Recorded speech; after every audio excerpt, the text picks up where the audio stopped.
Hey guys, in this video we'll learn how to fix Facebook that keeps stopping problem, like it is auto logging out. So to solve that problem, hold on to the Facebook app for some time. Now tap on I, it will lead you to settings. Now scroll down a bit and tap on stories. After you tap on stories, make sure to click on the two little buttons down here.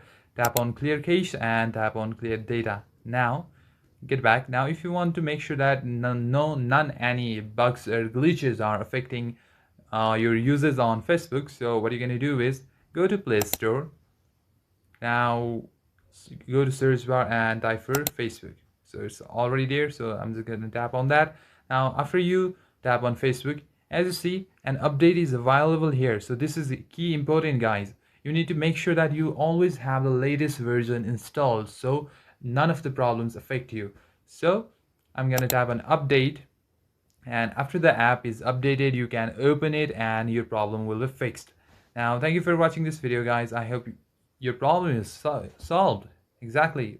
So if it did, then make sure to leave a like and comment and also subscribe so you never miss out on videos like this. Thank you for watching again.